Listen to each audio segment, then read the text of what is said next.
To send Gmail alerts to Slack using Zapier, you'll create a Zap that triggers on new emails and posts a message to a Slack channel. Let's walk through every setting. If you haven't connected your Gmail and Slack to Zapier yet, we'll handle that in a moment. First, log in.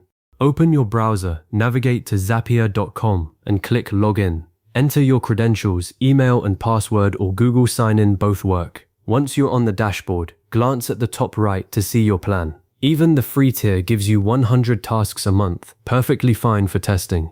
Next, let's confirm your connected apps. Click Apps in the left sidebar and look for Gmail and Slack. If they're already listed, great, we're ready. If not, I'll point out where to add them during setup, but having them connected now avoids interruptions.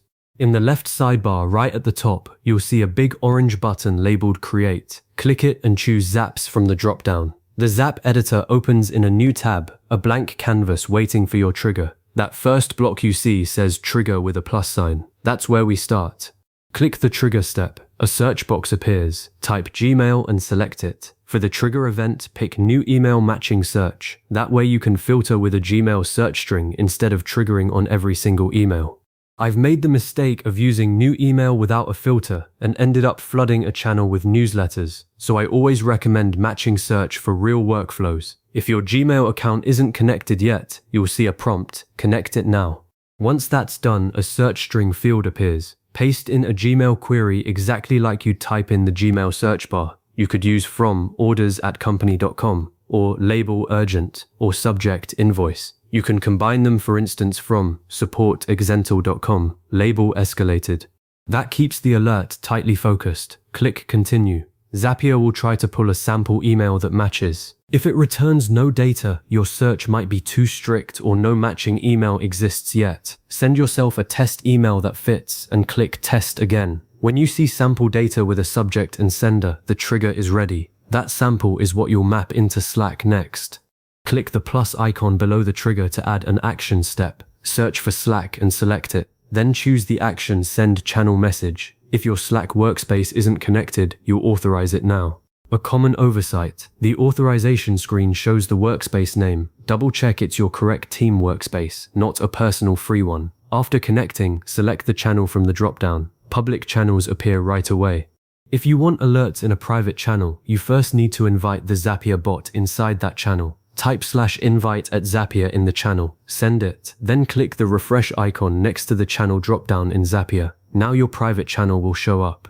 With the channel chosen, it's time to build the message. The message text box lets you combine static words with dynamic data from the Gmail sample. Start by typing something like new email from, then click the from email field to insert it.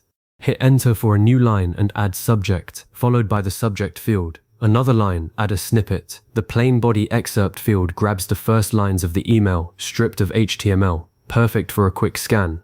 If you want your team to open the full email directly, include the Weeb link field as a clickable link. Avoid mapping the entire body or large attachments, it clutters the channel. I once did that and a single notification became an unreadable wall of HTML. Keep things scannable.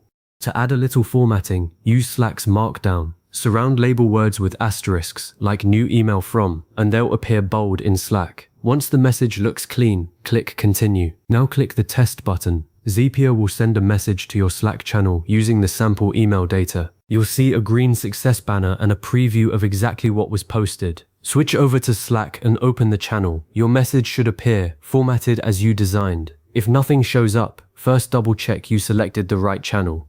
If the message is there but blank, a field you mapped was probably empty in the sample. I always make sure the subject and sender are included, because those are almost never blank. If the formatting doesn't look right, go back and tweak the message text, then test again before you publish.